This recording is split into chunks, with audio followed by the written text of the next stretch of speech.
Daniel quedó enfermo varios días. Eso es lo que dice el texto. Un profeta que acababa de recibir una revelación del cielo, con un ángel presente para explicársela, terminó agotado y desconcertado. Y la razón que da el propio texto es llamativa. No entendía la visión. Hay que detenerse ahí, porque si Gabriel vino a explicar, y Daniel aún así no entendió, la pregunta obvia es, ¿qué parte no quedó clara?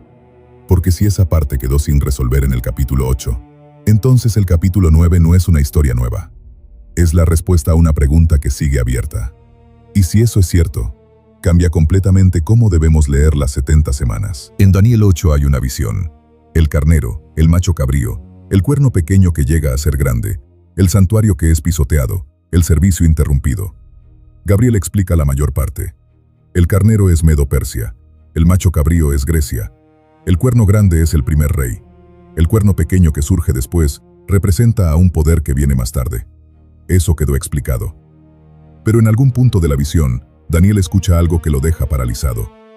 Dos seres celestiales se preguntan entre sí, ¿hasta cuándo la visión? Y la respuesta es, 2300 tardes y mañanas. Ahí es donde Daniel cae enfermo. No al escuchar sobre el carnero o el macho cabrío, al escuchar el componente temporal, al contemplar la duración de algo que involucra al santuario. Y eso nos lleva a una distinción que el texto hebreo hace, y que muchas traducciones no preservan con suficiente claridad.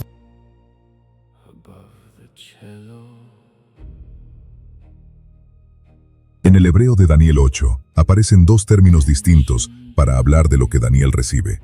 El primero es jasón. Es la palabra que describe la visión completa, el panorama total, todo lo que Daniel ve, los animales, el cuerno, el santuario, los tiempos, el cuadro entero. El segundo es maré. Esta palabra apunta a algo más específico, a un aspecto puntual dentro de la visión, algo visible, concreto, localizado, un elemento que destaca dentro del todo. Y hay un detalle crucial. Al final del capítulo 8, cuando el texto dice que Daniel no entendió la visión, usa el término maré. No dice que no entendió la jasón completa. Los símbolos imperiales habían sido explicados. Lo que no entendió es la maré, el componente específico, el elemento que quedó sin resolver. ¿Cuál era ese elemento? El tiempo. Las 2300 tardes y mañanas. Lo que eso implica para el santuario, lo que significa para su pueblo. Ese es el problema que Daniel arrastra cuando llegamos al capítulo 9. Y Gabriel está a punto de volver para terminarlo. Daniel 9:24 comienza así. 70 semanas están determinadas sobre tu pueblo y sobre tu santa ciudad.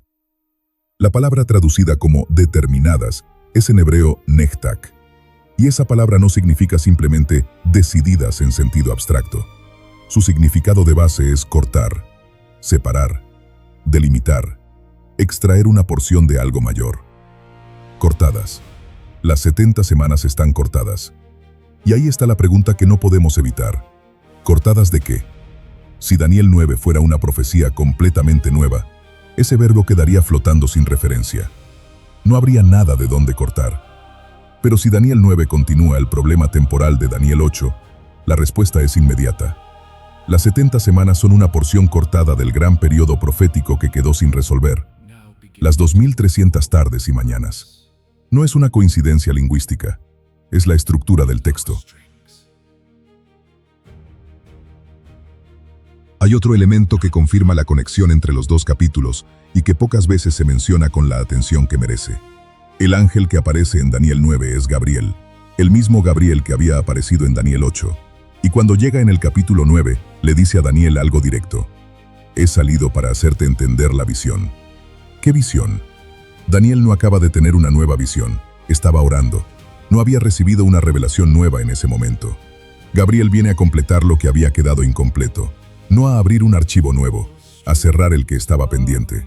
Y lo que entrega es el periodo cortado, las 70 semanas, el primer tramo del tiempo mayor, el segmento donde se concentra lo que más importa a Daniel en ese momento, su pueblo, Jerusalén, el futuro del santuario. Pero hay algo más que confirma esta conexión, un detalle que el texto hebreo deja en evidencia y que pocas veces se menciona con la atención que merece. Cuando Gabriel aparece en Daniel 9 y le dice a Daniel que ha venido para que entienda la visión, la palabra que usa no es jasón, es maré. El texto hebreo del versículo 23 termina con estas palabras. Ubin ba maré, y entiende la visión.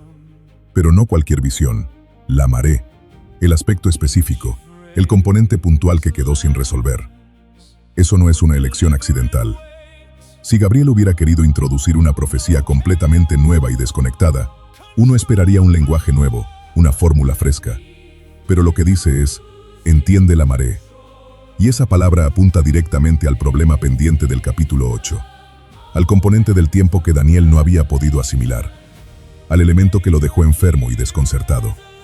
Esto no prueba por sí solo toda una cronología, pero sí prueba algo preciso y fundamental. Daniel 9 no está empezando desde cero, está retomando exactamente la parte de la revelación previa que Daniel no había entendido. Y ahora, con ese mismo lenguaje como ancla, Gabriel entrega las 70 semanas, cortadas, del período mayor, con el mismo punto de inicio. Las 70 semanas no son solo un dato de tiempo. Lo que Gabriel describe dentro de ese período es el corazón de la redención. Terminar la prevaricación, poner fin al pecado, expiar la iniquidad, traer la justicia eterna, sellar la visión y la profecía, ungir al santo de los santos. Todo eso en 70 semanas. Todo eso antes de que el gran período mayor llegue a su conclusión.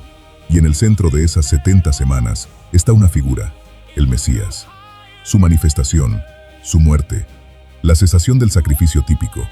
Ahí está la lógica del texto. El problema de Daniel 8 no era solo matemático, era teológico. El santuario había sido atacado, profanado, el servicio interrumpido. ¿Cómo sería restaurado? ¿Cómo se resuelve ese conflicto? Y Daniel 9 responde, a través de la obra del Mesías. Las 70 semanas no son una sección para Israel en sentido étnico y separado. Son el tramo donde se produce la expiación que hace posible la restauración del santuario que Daniel 8 anunció. Sáquenlo de Daniel 9, y el problema del santuario en Daniel 8 queda sin respuesta. Sáquenlo de Daniel 8, y las 70 semanas pierden su horizonte. Veámoslo como un todo. Daniel 8 presenta la Jazón, el panorama histórico santuarial completo. Dentro de esa visión hay un componente temporal, las 2300 tardes y mañanas, que Daniel no llega a asimilar plenamente.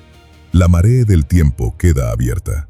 Daniel 9 no es un nuevo bloque independiente. Gabriel regresa para terminar la explicación. Lo primero que entrega son las 70 semanas, el tramo inicial del período mayor, cortadas de él. Con el mismo punto de inicio, esas 70 semanas tienen un ancla histórica concreta, la orden para restaurar y reedificar Jerusalén. Ese mismo decreto marca el inicio del período mayor del que fueron cortadas. Así que el sistema queda así, un decreto, un mismo punto de inicio, dos alcances distintos. 70 semanas para el tramo mesiánico, 2300 tardes y mañanas para el horizonte largo. Y el centro de todo es la muerte y el ministerio de Cristo. No como evento aislado, como la bisagra que conecta el santuario terrenal tipológico con el santuario celestial antitípico, como la razón por la cual la restauración final anunciada en Daniel 8 es posible.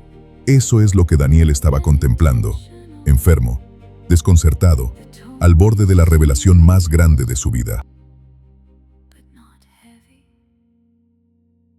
Hay una consecuencia directa de todo esto que no se puede esquivar.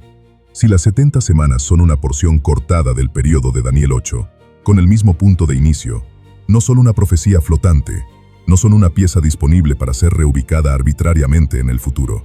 Tienen fecha de inicio fija, ancla histórica verificable, cumplimiento cronológico documentado. Y si ese tramo inicial tiene esas características, el período mayor del que fue cortado también las tiene. Daniel 8 y Daniel 9 no son dos profecías paralelas que podemos leer por separado y combinar a conveniencia. Son una sola arquitectura profética que funciona como sistema. Cuando lo vemos como sistema, el texto nos dice con precisión dónde empieza, cómo avanza y a qué apunta. Y apunta a Cristo. Siempre apuntó a Cristo. Eso es lo que Daniel no pudo ver por completo aquella tarde. Eso es lo que Gabriel vino a empezar a desatar. Y eso es lo que nosotros, con el Nuevo Testamento en la mano y la carta a los Hebreos como llave final, podemos ver con una claridad que Daniel no tuvo. Y sin embargo, el corazón de Daniel latía hacia eso, hacia el santuario, hacia la restauración, hacia el Mesías. Eso no ha cambiado. Y ahora, una pregunta para ti. Si las 70 semanas son una porción cortada de un periodo mayor, con fecha de inicio fija y cumplimiento verificable en Cristo, ¿Qué cambia en tu lectura del tiempo profético cuando las lees como parte de un sistema y no como una pieza suelta que se puede mover a conveniencia? Déjalo en los comentarios. Quiero saber dónde estás en esto. Si este video te aportó algo, suscríbete al canal para no perderte el resto de la serie. Dale like si te pareció útil, deja un comentario con tu opinión y compártelo con alguien que necesite escuchar esto. Y recuerda, la verdad es la verdad.